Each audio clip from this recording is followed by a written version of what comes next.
que veas lo que escuchas. Nuestros podcasts. Ateneo de Saberes, portadoras de registros sonoros.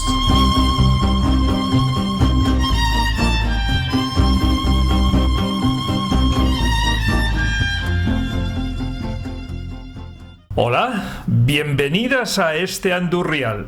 Acomódate para escuchar Tierras de Acá, un programa de Ateneo de Saberes. En esta ocasión nos desplazamos al municipio de Valencia del Ventoso, en la provincia de Badajoz, y allí nos recibe María Ángeles, quien nos trae los recuerdos de su padre, César Vera, un constructor de instrumentos de cuerda de una gran calidad, que desempeñó en un pequeño taller de la humilde casa en que vivió. De modo que deseamos lo disfrutes. En nuestra página web encontrarás las fotos de este episodio y además escucharlo libre de publicidad a través del canal de Telegram de Ateneo de Saberes. Comenzamos.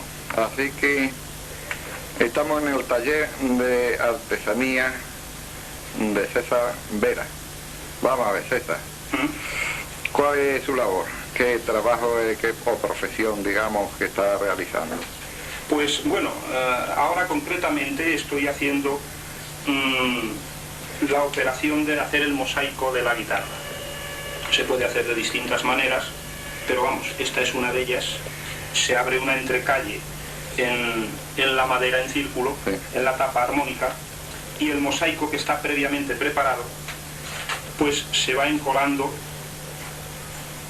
en hilera. Luego, cuando esta parte ha quedado seca, luego se le aplican los cerquillos exteriores, que son más o menos estas chapas lisas. Veo por lo que observo en el banco que no solamente hace guitarra. Aquí estoy viendo una caja de violín, caja se llama, ¿verdad? Sí, es la caja de violín, sí, con su mango. Su mango ya lo estoy viendo al lado. Exactamente. Pero además veo aquí un mango de otro instrumento, debe ser mayor, que sí, pertenece o va a ser para... Este es un mango de viola de gamba, es una viola antigua, que sí, son antecesores sí, al violín, sí, sí, sí, y a su familia, como es el violonchelo, el contrabajo, la viola... Sí. Bueno, pues ahora... Si me permite, voy a hacer una vista general del taller, porque estoy viendo ahí al fondo un instrumento, será una sierra de maquetería, ¿no? Eso, sí, esto es... Se trabaja a pie, ¿verdad? Se trabaja a pie, precisamente, y sirve para hacer segueteados. Sí, sí. ¿Quieres pisarlo otra vez para que sí, se vea el movimiento que realiza? El segueteado se hace de... Bueno, estoy viendo aquí en esta mesa también ya varios instrumentos, un violín ya terminado, está terminado, ¿verdad? Sí, sí, sí. Muy bonito. Y estos otros son laúdes. Estos instrumentos es el clásico laúd, este es el clásico laúd europeo, pero a su vez este instrumento deriva de... ¿Me quiere enseñar que tome la boca? Sí. Que a su vez este instrumento deriva del uz árabe. Muy interesante. El uz árabe es este otro que tenemos aquí detrás. Aquí detrás, este instrumento fue pasado por los árabes en la conquista de España, sí, y pasaron este instrumento a través nuestro y se ubicó en Europa. Ellos, los árabes, siguen manteniéndolo un poco ancestralmente. Le siguen manteniendo todavía pocas cuerdas y la forma más o menos como antiguamente. Manténlo así, que voy a tomar el detalle de la boca del instrumento. Muy bonito, muy bonito. Muy bonito, muy bonito. Estos instrumentos van muy decorados porque el árabe es un hombre que le gusta mucho la decoración, el abigarramiento. Prueba de ello que tenemos todos los monumentos que tenemos en España, todos que son de estilo mudéjar, de estilo árabe. Pero toda la decoración, si te fijas, es de tipo geométrico. Sí, casi siempre, pero... De animal o humano es muy poca la decoración árabe, casi toda es más bien... Sí, es más que nada, digamos, adorno. Bueno, César, estoy viendo una guitarra que es preciosa. Esta guitarra es guitarra de 5 órdenes que se construyeron entre los siglos XVII y XVIII. Y es guitarra todavía de cuerda doble. Muy bonito. Su forma redondeada del fondo es un poco reflejo de la construcción del laúd que se hacía en esos momentos en Europa. Me quiere mostrar la boca, que es tallada, ¿no? La boca es superpuesta por debajo, es de una madera distinta a la de la tapa. Es una madera más dura que la de la tapa para poder hacer con más facilidad la filigrana del recorte que tiene tan abigarrado, ¿no? Sí. Y ahora que me hablas de madera, utilizará maderas nobles, ¿no? Y algunas muy raras, ¿no? Todas las maderas que se emplean en la construcción de instrumentos se han hecho ya clásicas, por ejemplo, el arce en el violín, o sea, la familia del violín, el palo santo, que es precisamente esta madera, en la guitarra clásica, y el ciprés en la guitarra de flamenco. Que muchas maderas de estas tendrán que venir del exterior, ¿no? Casi todas son maderas importadas que son de Brasil, de Cuba y de otros países, ¿no? Sí. Como es, por ejemplo, muchas... De África vendrán algunas. De África viene el ébano fundamentalmente, sí. Y el marfil, puesto que el pante es africano, claro, fundamentalmente, ¿no? Bueno, César, veo esto es un molde para darle forma al laúd, ¿verdad? Eso es, para la construcción del laúd. Viene el clavijero para darle el Esto aprieto, ¿no? lleva unos tensores por aquí que precisamente se sujetan con las clavijas, se tensan con las clavijas. Aquí ya se hace con goma laca y alcohol, disuelta en alcohol, y simplemente pues se va extendiendo sobre la superficie de la guitarra a base de ir dando de una forma, humedeciendo la superficie, pero nunca embalsando de...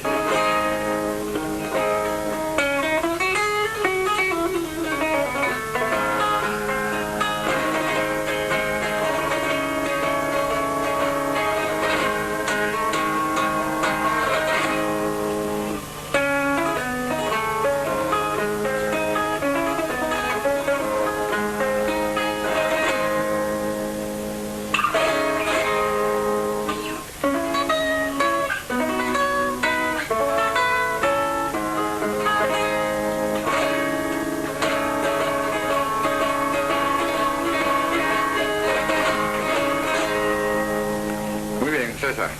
Muy agradecido por todo, ¿eh? Nada. Buenos días, César.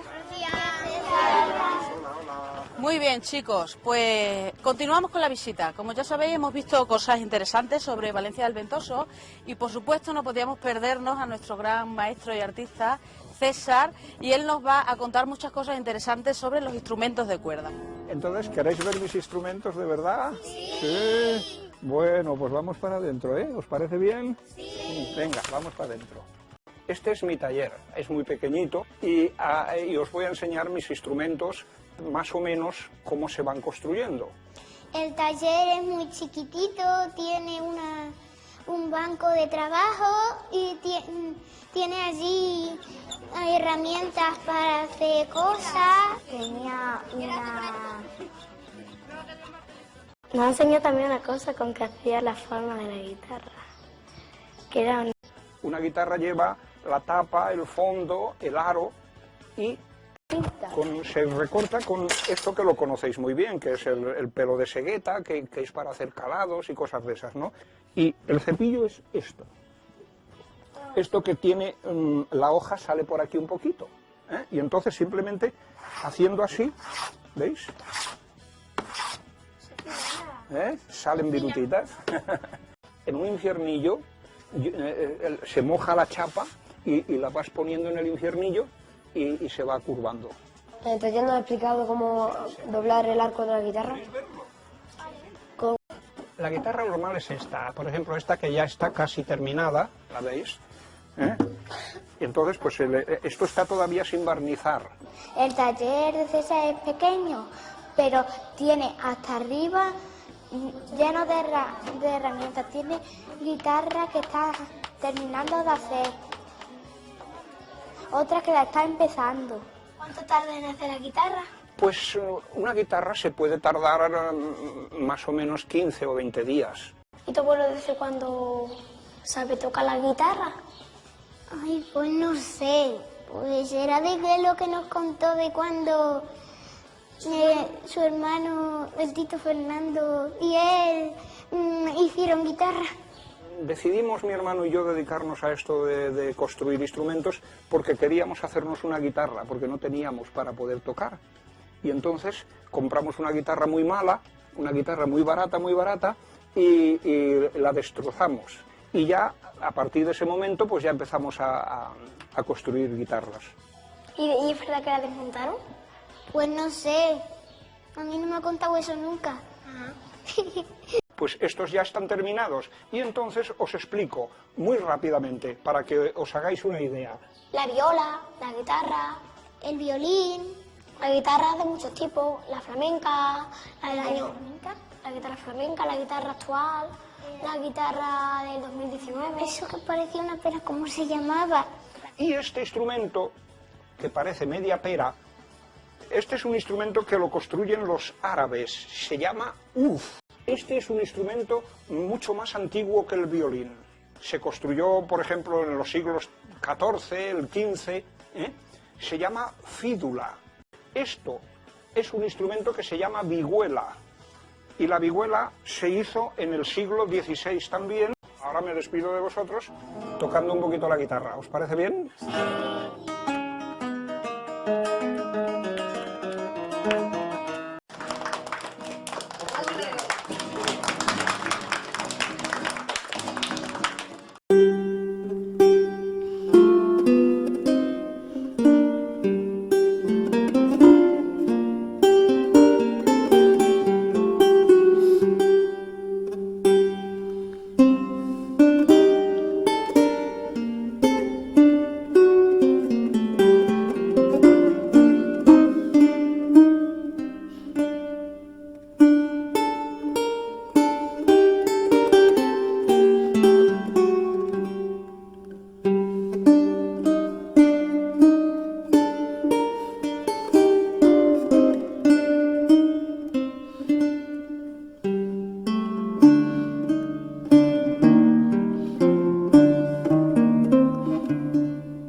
Te quería enseñar un trabajo de marquetería que dejó a medio hacer y es como una especie de estancia de unos monjes. Está como en 3 dimensiones.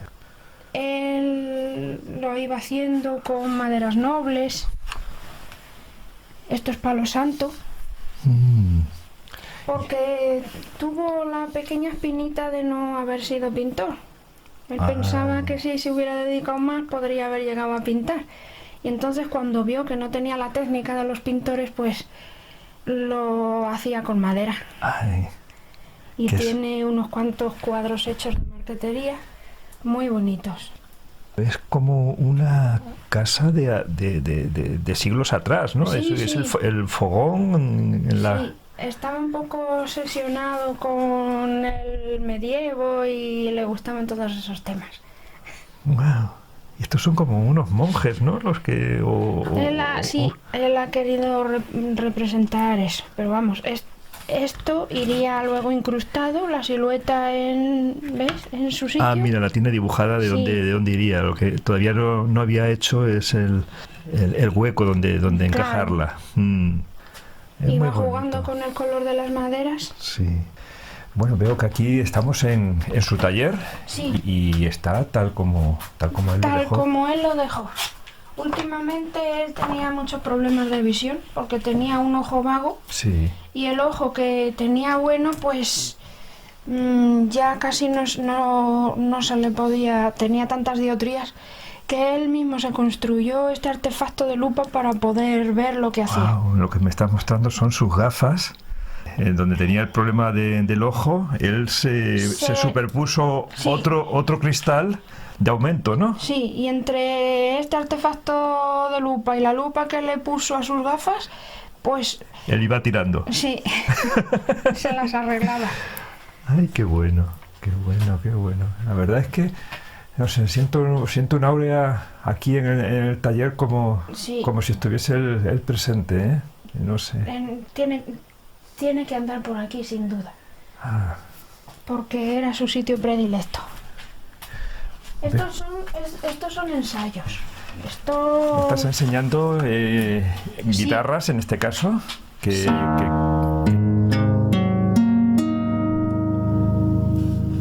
Qué bonita es.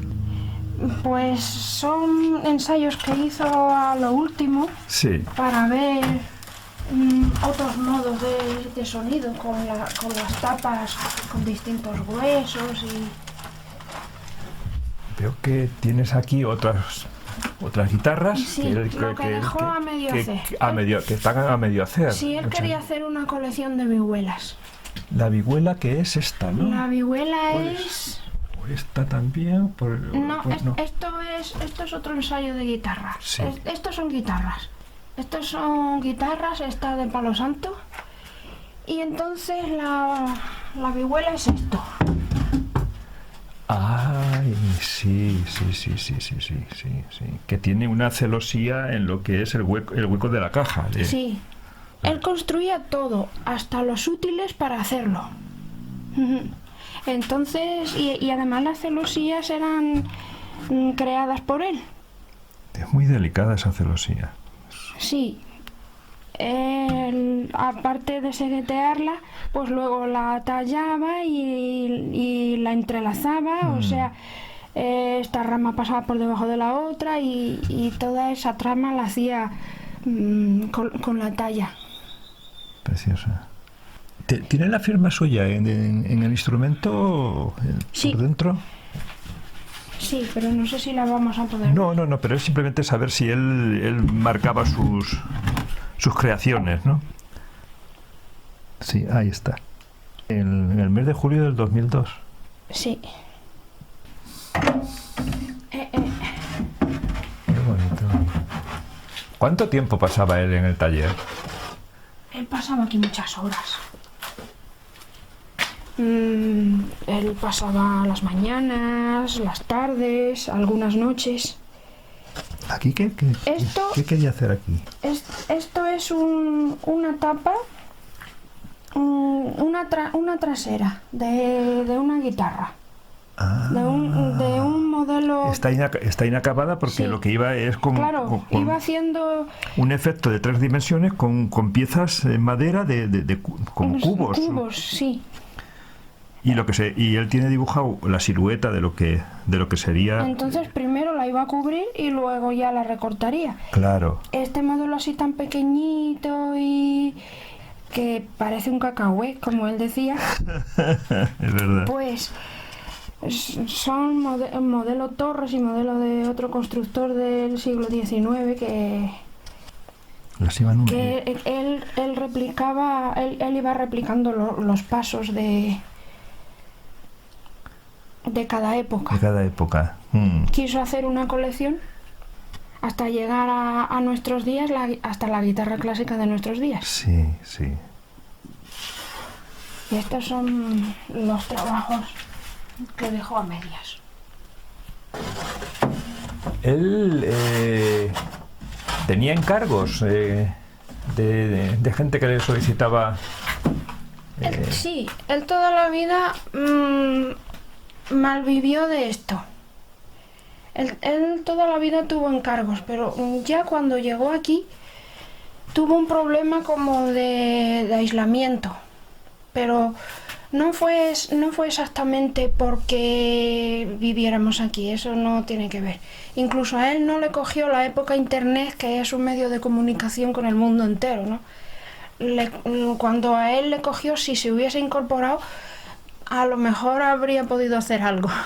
Pero es esto que te viene la tecnología y no sabes qué hacer con ella. No sabes manejarte en ese entorno. De hecho, nunca lo intentó. Ya.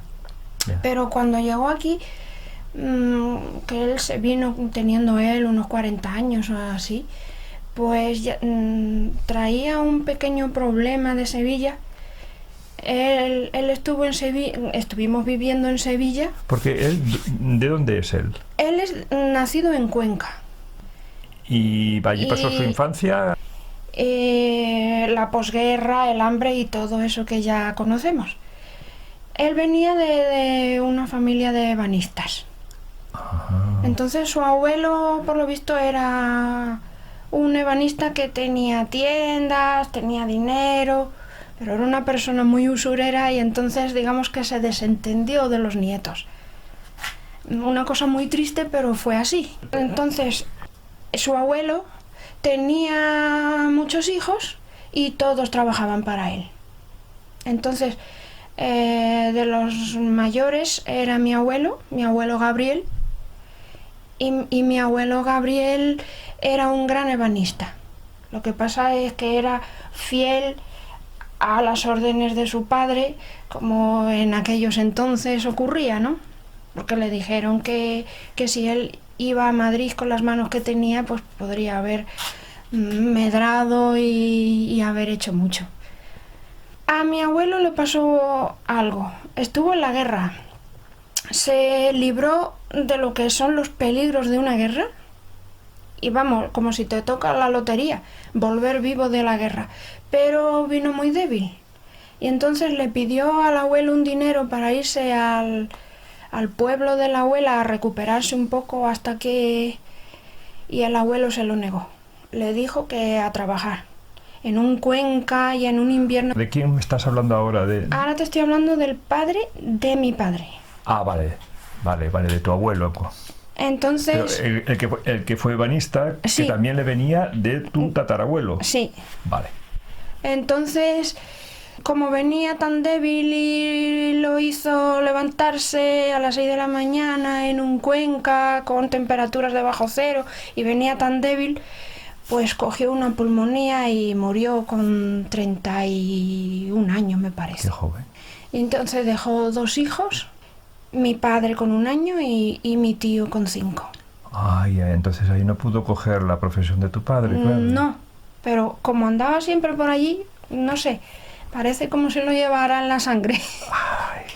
Entonces él andaba por medio de sus tíos, que tampoco se ocuparon de decir vamos a enseñar a estos chavales, sino era lo que ellos pudieran pillar. Y mi padre a los 14 años ya hacía dormitorio para la gente para venderlos y defenderse. Él entonces empezó muy joven a trabajar, claro. Sí, y luego, poco después... él con esa edad y su hermano un poquito mayor, sí, se fueron a Madrid y fue cuando empezaron a indagar sobre los instrumentos. Lo único que sabían era la base de su oficio. Y entonces empezaron a buscar trabajo por allí, pues tallando las volutas de algún sillón, hacían detallistas para algunos talleres. ¿Pero llegaron a tener taller en Madrid? Llegaron a tener un taller. Mi tío viajó a Francia y se fue a Bélgica también, buscando un tratado de lutería de un tal Bermudo que vivió en el siglo XV o algo así. Y a partir, entre eso y la pasión que tenían por los instrumentos, pues los dos se hicieron a sí mismos. Wow. Digamos que el hermano mayor enseñó al pequeño, pero fueron indagando juntos. Tuvieron un taller y estuvieron construyendo allí instrumentos, tenían 2 o 3 operarios, digamos, para uno barnizaba, el otro lijaba. ¿Recuerdas qué zona de Madrid era? Moreno Nieto puede ser. Moreno Nieto, sí. Claro, es que yo tenía que haber escrito todas estas cosas que mi padre me contaba, pero cuando eres una niña no echas cuenta de nada. Entonces cuando he querido echar cuentas se me ha ido. Bueno, a ver qué podemos rescatar en ese rato que estemos juntos. Tu padre, digamos, ¿hasta qué edad está allí en Madrid? ¿Tienes recuerdos de cuándo sale de Madrid? Pues sí. O dicho en otras palabras, ¿conoció a tu madre en Madrid? Mi padre conoció a mi madre en Madrid. Y entonces, pues, se afincaron allí unos años. Y luego mi padre decidió, porque él tenía sus proyectos y claro, y él con el hermano mayor, los hermanos mayores tienden a seguir dominando a los pequeños siempre. Y él lo quería mucho, se querían con locura, pero él quería hacer sus propios proyectos. ¿Tu padre? Sí. Entonces empezó a buscar un taller, una localidad pequeñita, tranquila, donde poder afincarse y hacer sus cosas. Y eso no lo llevó bien el hermano. Bueno, cosas de ellos. Ya. Pero como él lo tenía decidido, al final empezó a buscar ya. Definitivamente. Claro, lo busco y me voy porque quiero hacerlo. Y encontró un sitio en Torrijos. Toledo. Sí, Torrijos de Toledo, que es donde yo nací, porque en este ir y venir, pues yo nací allí, volvieron cuando yo tenía 6 años a Madrid, siguieron un poquito allí, hasta que ya se trasladó a Torrijos. Pero entonces el propio taller lo monta en Torrijos, ya como él como taller propio lo montó en Torrijos, en una casa de alquiler, una casa de planta baja, parecida a esta, en la que teníamos vivienda, un pequeño patio y en la parte de acá como aquí, un taller. Y él tenía su taller y su almacén de maderas y todo lo tenía allí. ¿Y allí en Torrijos estuviste? ¿Hasta qué edad estuviste? Hasta los 12 años. Él estuvo allí trabajando, él atendía sus encargos y él, evidentemente, pues a la gente del país vendía poco. Él mandaba instrumentos siempre fuera. Para mandarlo fuera tenía que correrse la voz de que debía ser... Sí, me he enterado cuando ha muerto que era uno de los mejores constructores. Me lo han dicho personas que lo conocían y que es así. Vamos, que yo sabía que era muy bueno, porque a la vista tú ves un trabajo de él y tú dices, esto está hecho con una exquisitez. Sí. Pero claro, cuando te enteras que es uno de los mejores, pues... Sí. Y encima bueno. él tenía muchos problemas de baja estima y de cosas que si me coge con otra edad, pues... Tú lo hubieses animado claro. Mucho más. Sí. He visto imágenes de él y tiene una expresión un tanto melancólica, ¿no? Sí. Era muy humilde. Él sabía que su trabajo era bueno, pero al mismo tiempo en ningún momento se le subió a la cabeza. En Madrid hay y había entonces empresas consolidadas de constructores de instrumentos de cuerda, ¿no? Que tú recuerdes, ¿nunca le ofrecieron trabajar para otro taller? No. Además ellos eran autodidactas y entonces pues había una familia que eran, no sé si eran los Ramírez. Sí, Guitarras Ramírez. Sí, pero como él decía, dice, Ramírez solo construye guitarras, dice, y yo no puedo vivir así, yo tengo que hacer otras cosas. Qué bueno.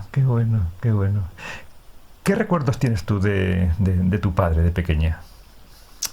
Mi padre siempre era una figura maravillosa, no era el clásico padre que decía, haz eso porque yo lo ordeno y mando. Con él hubo diálogo desde siempre. Él siempre me explicaba por qué no debía de hacer esto o aquello y tenía el poder de convencerme.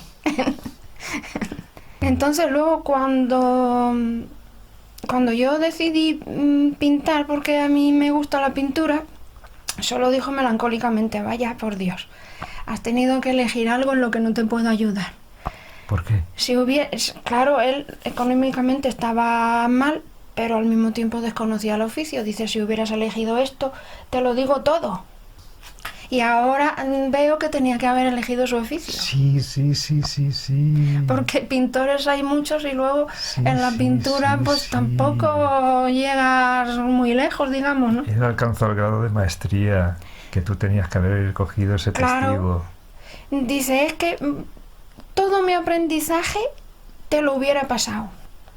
Dice, pero claro, has elegido esto, pues me ayudaba poniéndome en las manos los materiales, poniéndome libros que necesitase, todo lo que necesitara. ¿Fuiste hija única? Sí. He visto imágenes de él que con el trato con los niños, ¿no? Muy delicado él, Sí. cómo se maneja con los niños y el cariño, digamos, que le pone, ¿no? Y tú me lo estás expresando también como hija, ¿no? Sí, porque tenía una gran inteligencia emocional. Tenía sensibilidad. Se puede ser bueno en algo, se puede ser muy bueno, se puede ser inteligente, pero si no tienes sensibilidad o empatía, esos son dones que los tienes o no los tienes, Sí. y él los tenía. Sí. Entonces él se enfadaba con el mundo cuando el mundo iba mal, cuando sufría los débiles, cuando él, viendo las noticias, se indignaba y esa indignación hacía que hasta soltara disparates. Sí. ¿Cuándo decide, o en la familia, digamos, porque tu madre es de aquí, de Valencia del Ventoso, ¿verdad? Sí. En un momento se vienen para acá, ¿no? Sí. Estando en Torrijos, pues nosotros en Torrijos marchábamos bien, pero nunca que te sobrase el dinero. Eso nunca. Entonces llegó un momento en que el casero que nos tenía la casa alquilada dijo que la iba a necesitar para un hijo y que nos marcháramos. Pues buscó por allí, no encontró nada que él pudiera pagar en ese momento. Y entonces tiró de la familia que estaba en Sevilla. Y él, empeñado en que él no quería estar en Sevilla, él quería irse a un pueblo. Pues a ciegas compró esta casa, porque claro, aquí los precios estaban mucho más bajos que en un Madrid. Claro. ¿Pero por qué? Porque era digamos casi un solar. Luego la casa no tenía baño, la casa no tenía nada, entonces la tuviste que claro. casi hacerla de nueva. Sí. Sí. Pero se compró. Y al trasladar aquí todas las cosas y ver que no podíamos vivir en ese momento aquí, pues buscó en Sevilla. Y en Sevilla en aquel momento vivía un señor que Pero que no podías vivir de lo que él hacía, de poderse ganar la vida. Claro, en ese momento no, porque el taller lo construyó él después, 2 o 3 años después, o sea, fue haciéndolo poco a poco. Tú llegas veía aquí, que no salía adelante. te encuentras una casa en la que no puedes vivir, con los suelos de tierra, en la que no puedes trabajar, y decidió volver a Sevilla. Y allí tomó contacto con un tal Rodrigo de Zayas, que yo no lo he visto nunca, pero él fue cliente suyo de cuando estaban en Madrid. Rodrigo de Zayas es un músico y coleccionista, y tiene la mayor parte de instrumentos de mi padre y de mi tío, comprados en los años 60. Entonces va a Sevilla. Toma contacto con él y él le ofrece como vivienda uno de los apartamentos que tenía para alquilar. Le hicimos una pequeña distribución que parecía unas casitas de la Barbie. Un muro para mi dormitorio, un muro para el suyo y una pequeña cosa así que cogía el balcón donde hacíamos de salita. Madre mía. Aviándonos siempre como podíamos. Madre mía. Pero eso sí, en plena calle Alemanes de Sevilla, enfrente de la catedral. Pero eso lo único que conllevaba era muchísimo ruido. Y eso a él no iba con él. No. Pero bueno, estuvo en casa de ese señor que le ofreció un garaje como taller, y entonces pues trabajaba para él por las mañanas y le pagaba el sueldo base por hacer esos trabajos para él, y por la tarde le dejaba hacer instrumentos para mi padre. Pero llegó un momento en que él, con su poca visión, vio que él no podía seguir en un garaje sin luz natural. Pero los problemas de visión los tuvo Sí, muy él la joven. miopía desde siempre y el ojo vago desde niño. Entonces ahora un niño cuando tiene un ojo vago, el pediatra enseguida le pone el parche, le pone el tratamiento. Pero entonces, en plena posguerra, pues no hicieron nada por él. Y te estoy hablando de una familia en la que tiró adelante con su madre viuda. Entonces, su madre... Pero en todo este tránsito que me has ido describiendo, su madre iba acompañando donde... Su madre no se movió nunca de Cuenca. Vale. Su madre no se movió de la casa donde ellos nacieron. Pero cuando eran niños, pues lo sacó adelante ella como pudo. Era peluquera, se iba por los pueblos y en verano ganaba un dinero con el que luego iba tirando todo el invierno. Me decías, digamos, del problema de visión que siempre siempre tuvo, con lo cual tiene mérito que con esos problemas de Haga visión, estos trabajos. haga estos trabajos. Es un grado de... Y además de manera autodidacta, como tú me lo estás... Sí, mira, esto todo es creado por él. Wow, que son unas filigranas. Y entonces le pidieron permiso para hacer esta tarjeta de felicitación desde Líes Martínez Montañés de Sevilla. Sí, Instituto de... Pero él también tenía capacidad de dibujo, ¿eh? Sí, él decía que el dibujo es la base de todos los oficios artísticos. Entonces, primero es dibujar. Y sobre el dibujo, si no dibujas bien, no haces nada bien. Por ejemplo, siempre decía que los angelitos de las catedrales, los querubines, de las catedrales no, de las iglesias, tienen cara de perro porque están hechos por tallistas que no saben dibujar.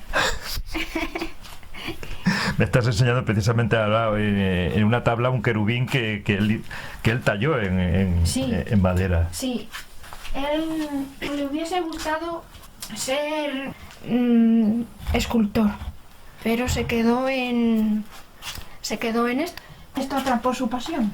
Qué bueno. Estás enseñando aquí cosas que él tiene en su taller, en estanterías. Veo que hay cajas donde ponen proyectos. Sí. Este es otro querubín que me estás enseñando. Nunca los terminó, pero esto ya no fue por su enfermedad, sino empezó a hacerlos y así se quedaron. Preciosos. Qué bonitos. Una gran capacidad de... Pero o sea, nunca recibió formación. No. Es lo único que cuando estuvieron en Madrid, pues se fue en el Retiro, había una casa, la casa de las figuras de Escayola, figuras grecorromanas. Sí. Y entonces se iban allí los dos hermanos a dibujar. Y allí, digamos que aprendieron a dibujar. Pero se hicieron a sí mismos. ¿Qué hay que hacer? La base ya la traían, la base de ebanistería ya la traían, entonces sabían trabajar la madera, y eso es mucho. Yeah. Y luego pues tenían que pulir otras cosas.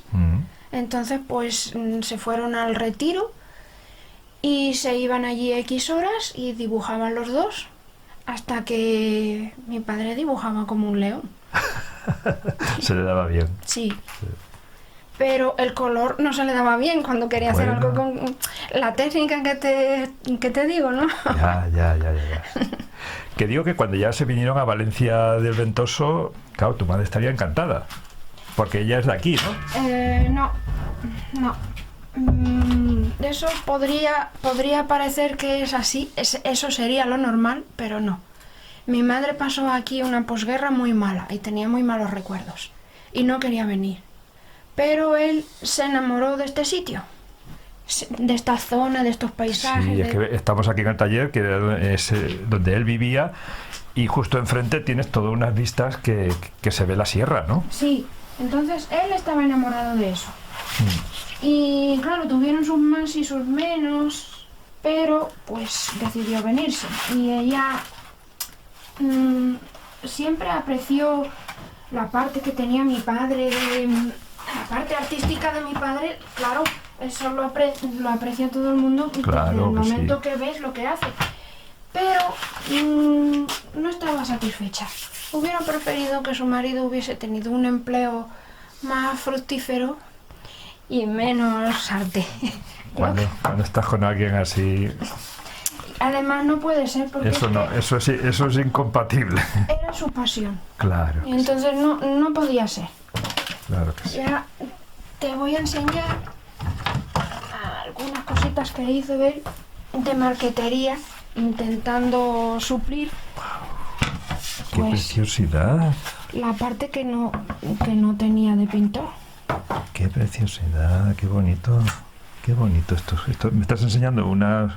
Vamos, no son cuadros, son unas tablas hechas en marquetería con una calle de un pueblo. Sí. Que está precioso. Todo con distintas maderas. Esa madera que tiene esas rarezas es raíz de olivo. Ay, que le da un efecto... Esto es caoba, esto es palo santo, la madera clara, no la recuerdo ahora su nombre, y luego eso es chapa teñida, porque claro, no hay maderas azules, ni rosas, ni nada de eso. Entonces él tenía un sistema para teñir, la chapa es una lámina de madera cortada así, de 1 milímetro de grosor. Manejaba los tintes, manejaba los barnices, manejaba todo desde su base. Era tan amplio, pero se fue estrellando. Entonces, como te iba a decir, una cosa me lleva a la otra. En Sevilla dio con una mala asociación, con un tal Juan Carlos que quería, le propuso mandarle clientela si a él le daba parte de lo que ganaba, ¿no? Claro, entonces mi padre nunca comulgó con eso. Él decía que él no quería intermediarios, que por algo se había venido a un sitio para estar autónomo de todo y para estar lejos de cualquier tenaza. Entonces no iba a aceptar eso y no lo aceptó. La consecuencia de eso fue que aquel hombre puso a todo el mundo en contra de mi padre. Empezó a decir que sus instrumentos eran malos, empezó a hacerle una mala prensa que ahondó, porque claro, a ti te dicen eso y tú no sabes nada y tú no sabes si es verdad o no es verdad. Y aquello duró muchos años, porque quien verdaderamente entendía sí le encargaba. Y venían aquí en busca de sus instrumentos. Hizo una campaña para los jóvenes, inventó un instrumento que él le llamaba bólido. Era un instrumento no hecho de maderas nobles ni con decoración, para que si tú querías ser violista, pues que si tú descubrías que eso no era para ti, pues que no te hubieses gastado un dineral en un instrumento que no ibas a continuar, ¿no? Sí, y entonces hizo instrumentos para los jóvenes, que sonaban muy bien, pero que eran asequibles. Eran asequibles para poder iniciarse, ¿no? Sí. Y muchos jóvenes estudiantes de música, pues con el boca a boca, se suele decir, pues venían a encargarle. Sí, pero una vez uno vino muy disgustado y le dijo: mira, César, mi profesor me ha dicho que como me empeñe en tocar con tu instrumento, no me da más clase. Vamos, no me da más clase, que me suspende y que no tengo nada que hacer en el conservatorio. Pero bueno, pero es tal mal prensa. Dice: no te preocupes, hijo, ya sé lo que pasa. Toma tu dinero y dame mi instrumento. ¿Él llegó a tocar el instrumento? ¿Tocó la guitarra? La guitarra sí la tocaba, sí. Desde joven. Sobre todo para saber si sonaba bien el... Sí, claro. Él tocaba algunas piecitas. Él pasaba sobre... Eso sí que lo hacía por las noches. Por las noches podías pasar por aquí y siempre escuchabas... Tú tienes los recuerdos, música, los recuerdos de esos sonidos, ¿verdad? Me estás enseñando también otra tabla. Una anciana que se ha quedado dormida en su propia cocina. Qué bonito, qué bonito. Tendrías que hacer una exposición de todas estas cosas. Pues mira, es más que nada también como en memoria de tu padre, ¿no? Con esto se podría hacer, pero con otras cosas no. Porque cuando le hicieron el homenaje, querían que en la sala de ahí, de la casa de... El homenaje que le hicieron aquí en Valencia. Sí. Que querían que yo llevase instrumentos y tal, y yo estaba dispuesta. pero yo hay veces que parece que tengo un ángel de la guarda. Y entonces se enteraron que había muerto dos amigos músicos, y me dijeron, no se te ocurra sacar un instrumento de aquí. Dice, porque hay veces que nosotros vamos a dar un concierto y en el cambio de temperatura se nos raja el instrumento. Te quedas sin instrumentos si lo haces. Entonces, bueno, ellos cayeron en el momento justo de poder tomar esa decisión. Menos mal que te dieron un buen consejo ahí. Claro, él los tiene en un microclima, porque Sí. estas paredes son gordas y aquí no penetra ni el frío ni el calor. Entonces se hizo una exposición fotográfica, se hicieron unos póster y en la sala pues eso, había fotografías, nada más. Que alguna gente se desilusionaba. Claro, pero veo que tiene obra también, Sí, como sí, para sí, poder sí. para poder mostrar que hay. Lo bueno que de tu padre son las diferentes facetas artísticas que él desarrolló, ¿no? No se conformaba con una cosa. Vamos a ver. Digamos que constructor de instrumentos de cuerda lo hizo siempre y era un maestro. Y ese era su oficio. Pero claro, derivado, si tú manejas la madera, puedes hacer muchas cosas. Por ejemplo, eso. Todos estos trabajos de marquetería son preciosos. Claro. Son preciosos. Y además es una obra que está disponible para ser vista y que Sí. que la tienes que lucir, vamos. Que alguna gente me dice, ¿y cómo no tienes tú esto en tu casa? Y yo, es que a mí me parece que mi casa ni siquiera es merecedora de tener esto en la pared. Me parece con buen criterio el que tiene. Ay, me estás enseñando ahora también otro trabajo de marquetería, que es una cabeza de perro. Una preciosidad. Una preciosidad. Una cara. Wow. En la que la ha hecho con dos maderas. Ha hecho un contraste muy fuerte de sombra y luz. Y en la parte de la sombra hay madera de palo santo. Y en la otra la clarita, que me acordaré cuando te vayas de su nombre. Wow. Qué pena no haber conocido a tu padre. Es una pena, vamos. Qué pena no haber conocido a tu padre. Con 72 años le detectaron el cáncer y tuvo una operación muy mala, en la que estuvo 2 meses en el hospital y salió de allí casi de milagros. Y cuando murió, a los 2 meses iba a cumplir los 80. O sea, que fue arrastrándolo. Encima, digamos que tuvo suerte, porque hay gente que a los 4 años de cáncer se van. ¿Siempre estuvo hasta el último momento que pudo en el taller? Sí. Sí, además, esta marquetería la hizo estando enfermo, obsesionado con que él quería hacer esto antes de irse. Y además dijo que tenía proyectos en la cabeza para 3 vidas. Es un hombre del Renacimiento. Sí. Podía haber enseñado tanto, podía haber, no sé, haber transmitido tanto a su nieta ahora que es adolescente, que entonces era una niña y claro, los niños... Mira, aquí quiero enseñarte algo que esto... Son unas tablitas muy pequeñas. Sí, mira. Tú imagínate que esto es un horizonte. Sí. Esto es madera de palo santo y esas son sus vetas. Empieza a amanecer. El sol está un poquito más alto. Ah, mira, me estás enseñando otra tablilla en el cual va haciendo en marquetería el movimiento que va teniendo el sol en una puesta de sol. Sí, y ha cogido, digamos, tablas parecidas con nudos parecidos para que parezcan la misma montaña. Claro, para que tengas el efecto de la puesta de sol. Un poquito más. Claro, me estás enseñando 3 tablas que de alguna manera recrea todo lo que es un atardecer en una puesta de sol. Y eso es una pequeña bolita de marfil. Lo que es el sol. Sí. O sea, un puntito incrustado en medio de una madera y te acaba de representar el sol saliendo. O la luna.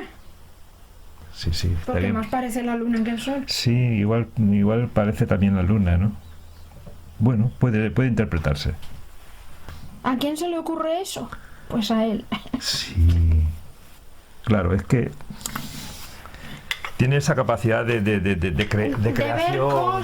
De ver cosas en pequeños detalles. Eso es lo que hace tener arte para este tipo de cosas, ¿no? Arte, un artista bohemio totalmente. Él decía que esto no era muy bello ni muy trabajado, pero quiso hacerlo tal cual para que se viera la belleza de la madera de olivo. Me estás enseñando otra tabla también de marquetería de una mariposa. Sí. Y está hecha con madera de olivo que tiene tiene unas vetas preciosas. Y el fondo es palo santo. ¿De dónde conseguía estas maderas? Estas maderas la raíz de olivo la compró aquí a un particular, pues que aquí los olivos se han manejado de siempre, y entonces pues él buscó si alguien le vendería de un olivo muerto la raíz. Sí. Esta la consiguió aquí, pero él todas sus maderas las ha traído de Madrid. Y tenía maderas pues para haber estado trabajando siempre. A él nunca le faltó la madera seca. Y ahora te enseño una pareja de paisajitos, que estos están hechos con la chapa teñida y han jugado con los colores como siempre. ¡Wow! ¡Qué colorido tiene! ¿Es otro trabajo de marquetería el que me has enseñado? Sí. A esto... Que son paisajes en estos casos. A esto le hizo él el marco. Un marco muy bello también. Sí. ¡Qué manos! ¡Qué manos! Sí. ¡Qué manos! Muy bonito. Muy bonito. ¿Te solías acercar por su taller? Yo desde muy pequeña siempre estaba con él. Siempre andaba rondando por... Sí. Y él además me dejaba las herramientas. Para ver si tú te enganchabas. Sí. Ah, mira, me estás enseñando ahora también otra tabla de marquetería, un águila preciosa en ejecución, con unos peces... De nácar. María Ángeles, tienes aquí una obra que debe ser conocida, ¿eh? Sí, yo creo que también, pero el tema de los instrumentos es delicado. A mí me gustaría que sus instrumentos terminasen en algún museo, pero un museo, claro, nosotros no tenemos potencial económico para nada. De hecho, yo ahora mismo estoy desempleada. Y el año pasado estuve empleada como jardinera en el ayuntamiento. Entonces, con eso te digo que una cosa es lo que hayas vivido y otra cosa es cómo te ganes la vida. Esto a mí no me hace que yo... Sí, no te va a dar de comer, en una palabra. Eso. Pero no se trata... Como no le dio a él. Pero no se trata de eso, se trata de que tu padre en vida fue un desconocido, aquí al menos en Valencia del Ventoso, y probablemente los alrededores, pero sin embargo sí que fuera de aquí pues tenía los hermanos Vera tienen un nombre, y claro, en el mundo de los instrumentos pues hay mucha gente que los ha valorado. Sí. Esto se sale de las clásicas manualidades que hacen la gente habilidosilla, porque aquí hay oficio y hay técnica. Estamos hablando de un maestro que domina distintas artes y que maneja muy bien la técnica, y lo que, vamos, no es que yo sea, digamos, un experto en obras de arte, pero lo que veo, se ve mucha destreza en lo que él ha ejecutado. Sí. Era, por aquí tiene uno grande.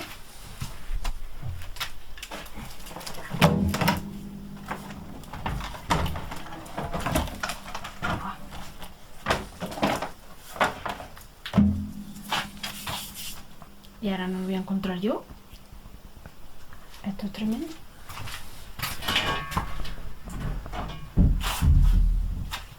Es un escarabajo, ¿no? Sí, una de las primeras cosas.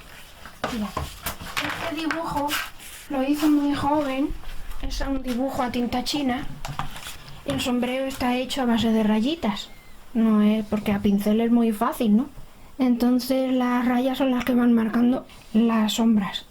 Este dibujo lo regaló a su madre cuando de joven. Y su madre, pues, yo no digo que no le gustase a la mujer, que seguro que sí, pero torpemente le pinchó la alcayata ahí. Entonces a él le dolió. luego cuando recuperó el dibujo, pues lo trató de corregir. Sí. Ya, bueno. Y lo marcó y ya lo puso de manera. Claro, que prestigiase lo que había hecho, vamos. Qué bueno, muy bonito. Muy bonito. Dibujaba bien también, ¿eh? Sí, ya te digo que era bueno. Y aquí, todas las cosas las tenemos que tener. Me está encantando, digamos, este encuentro contigo, porque ha sido una auténtica coincidencia de última hora, estando aquí. Que mira que yo he preguntado, digamos, por oficios aquí, pero aunque tu padre, digamos, ya no esté, pero todavía en Valencia el Ventoso, a pesar del homenaje, yo creo que debería haber más reconocimiento, ¿no? Bueno, yo no encuentro ni una sola persona que no quisiera a César. César aquí no tenía ningún enemigo, pero claro, al fin y al cabo es un pueblo. Y mira, hay una cosa que te digo, el día del homenaje, estos dos amigos, Juan Sebastián y Fran, le dijeron a la alcaldesa, dice, tenéis en las manos algo que puede dar dinero al pueblo, hacer un museo. Y ella le contestó que no tenían dinero, que vamos a ver, el dinero municipal pues no es mucho, no sé qué pueblo le sobrará, pero a casi ninguno, ¿no? Y entonces ellos le dijeron, hay un pueblo en medio de Castilla, que ahora no recuerdo su nombre, estos pueblos que tienen 30 personas, que son los pueblos vacíos. Sí. Y han hecho un museo de instrumentos rústicos. Pues lo que tocasen los pastores o... Instrumentos pastoriles. Bueno, pues por lo visto tiene tal auge que se hacen excursiones con autobuses a ese pueblo y le está dando vida al pueblo. Le dijeron eso, pero ella no lo ve. No lo ve. Ella solo ve que va a costar mucho dinero hacer, porque claro, tiene que haber una climatología dentro del museo para que no estropee los instrumentos. Y entonces yo no tengo capacidad de moverlo, pero ella tampoco. Qué pena. Mira, con esto ganó con 20 años un primer premio en un concurso de... En un certamen. Sí. Eso, me estás enseñando una cabeza de una persona de San Juan. Un San Juan en madera. Esculpido en madera. ¿Ves? César Vera. Esta también es de madera. Una bandeja. Está policromada con pan de plata. Está hecha con la técnica de pan de plata que también lo dominaba. No tanto como esto, pero sabía dorar. Que nos ha enseñado también algo a nosotros. Primero hay que dar una capa de estuco y encima del estuco se da un bol, que es una arcilla francesa, para que no haga daño a el bol. El bol es algo muy suave, entonces tiene la función de que no haga daño a la hoja de oro o de plata. Ya. ¿No llegó a tener a nadie que estuviese interesado en aprender el oficio con él? Sí, mucha gente, pero él quiso hacer una escuela. Él quiso hacer una escuela en Extremadura. Y hubo un alcalde, cuando me acuerdo del pueblo te lo diré, que le dijo, sí, César, esto se va a hacer. Total, pero aquel estuvo pidiendo presupuestos, y luego lo engañó. Ah, ¿que luego lo engañó? O sea, que al final él no quería hacer un cursillo de estos de 6 meses. Él quería preparar a los muchachos, porque en 6 meses no se aprende esto nunca. Entonces él quería preparar a los muchachos teniendo una base como la que él tenía. Pues si no manejas la madera, ¿cómo vas a manejar cosas como esta, no? Y quiso hacerlo bien. Y entonces él estaba muy ilusionado pensando que aquello se iba a hacer, y siendo él el monitor, pues hubiésemos salido de penas en aquel momento. Pero se quedó en agua de borrajas. Y entonces dijo, nunca más voy a aceptar una propuesta como esa, porque cada vez que daba un tropezón, luego como el gato que huye del agua fría, ya luego no se fiaba de nada ni de nadie. Y por eso te digo que no sé si es que él era demasiado pesimista o que no se sabía defender. No, que su mundo era un mundo muy suyo, en el cual desenvolverse en la parte que conlleva el negocio para poder, digamos, vivir de ello, no es fácil en este tipo de personas, porque esas dos facetas están reñidas. Sí.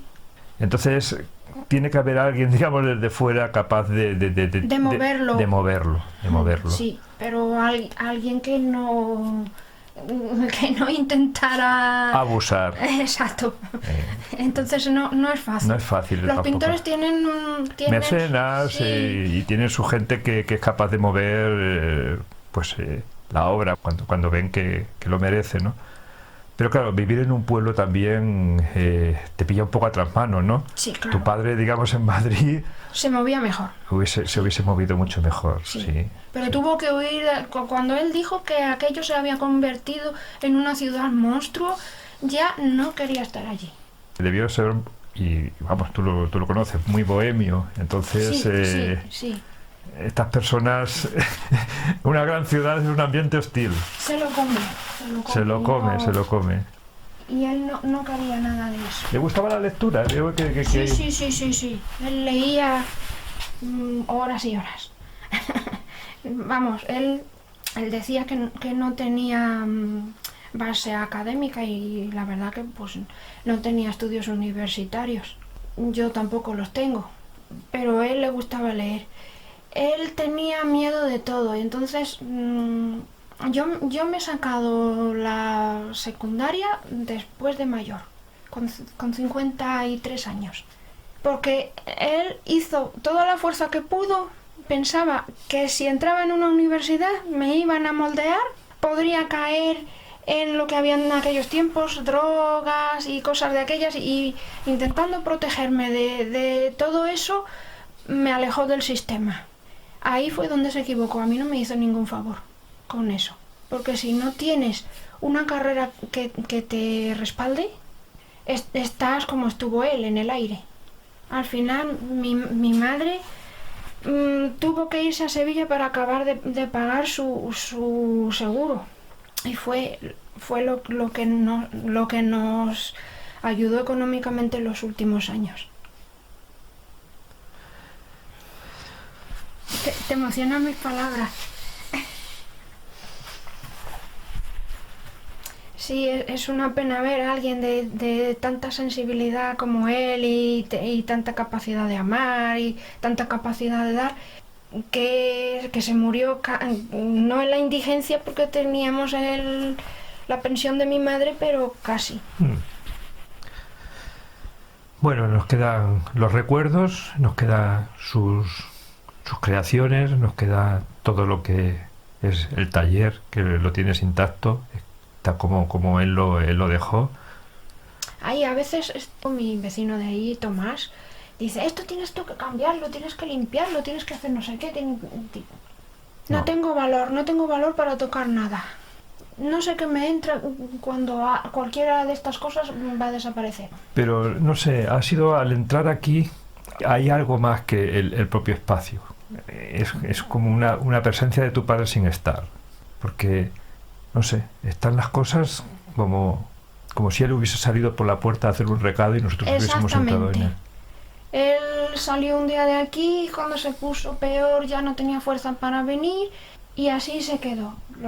Los últimos días esto estaba siempre solo porque él en cuanto tenía un poquito de fuerza venía. Cuando no venía es cuando ya no pudo. Es una pena, pero claro, a mí a veces me parece muy egoísta decir, ¿y por qué tenía que haber cogido el cáncer a mi padre? ¿Y por qué tiene que coger a otras personas? ¿Lo merecen menos? En la vida. Está, y lo cogió y se nos fue por eso. Pero la misma pena puede tener otra familia en la que su padre no sea luthier, pero los quería igualmente. ¿No? Te quiero dar muchas las gracias, María Ángeles, por estos recuerdos, por traer a tu padre, digamos, a este momento, a hacerlo vivo, por la voz tan dulce que tienes a la hora de contarlo y de cómo lo cuentas. Y no sé, te deseo lo mejor, que cuides este legado que te ha dejado y que en la medida de lo posible, pues bueno, este testimonio pueda servir al menos de que quizás se divulgue más lo que ha sido un artesano, un gran maestro, alguien con mucha sensibilidad, en un pueblo alejado de la civilización, pero es lo que él decidió ser y estar. Entonces, pues eso es lo que vamos a respetarle. Así que de nuevo agradecerte mucho por este tiempo que he pasado contigo. Gracias a ti por comprenderlo.